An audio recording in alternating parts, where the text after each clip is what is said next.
Thank you. Are Yes, you on John. the space shuttle? I am. I'm orbiting. Yeah.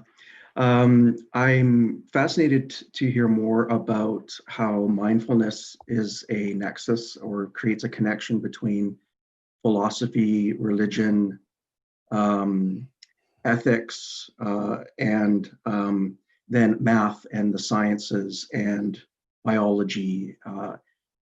How does mindfulness bring all of those things together? So could I ask you in turn, where does this question come from in yourself? Um, Geez, I'm really orbiting now. For me, it is the connection between the inner and outer worlds in a way. It's a way for me to help ground or anchor things that I find real yet ephemeral. Thank you.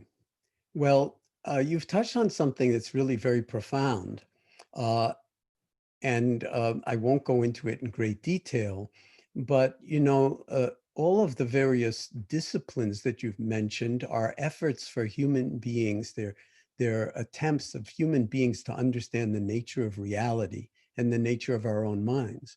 So even the concept of zero, since you mentioned mathematics, I mean, there's a whole universe inside of that. Never mind the notions of what goes on in quantum physics and in n-dimensional space in abstract mathematical, domains, philosophy. They're all different doors into an attempt for Homo sapiens sapiens to wake up or to realize, one, the nature of reality, and two, the nature of the mind, and three, the nature of relationality. And when for instance, journalists often ask me, well, give me what mindfulness is in one word.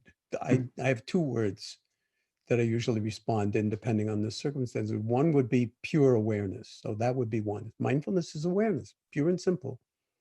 But we have almost no first person intimate experience of awareness.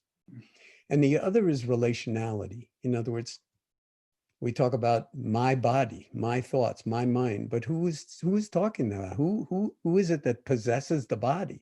Those personal pronouns, I want to talk about that later in the week, our attachment to the personal pronouns and how they dominate and really distort our lives.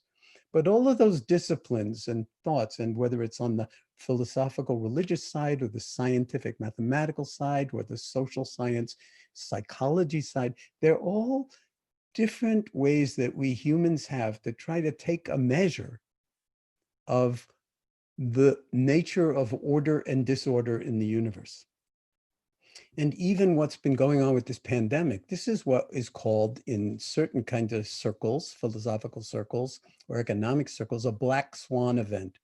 It's a very low probability event that nobody ever saw coming, but that happens. Why they didn't see it coming, I don't know, because, plagues have been happening ever since humans have been on the planet.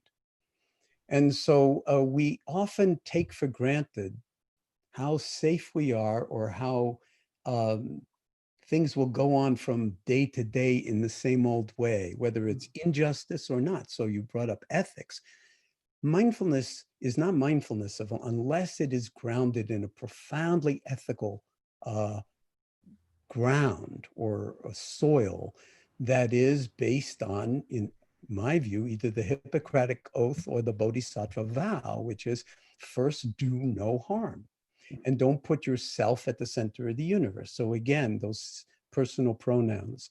So let's continue this conversation around the personal pronouns and our narratives about reality and how bad we are at narrating the reality. And then all of a sudden a black swan event happens and whoa, we're all like completely out of our minds. Whereas anybody who was really paying attention, and a lot of people were in the CDC, but they got dissed by the administration. That's why we're in the catch-up position and in the turbulence to a very large degree that we're in at the moment.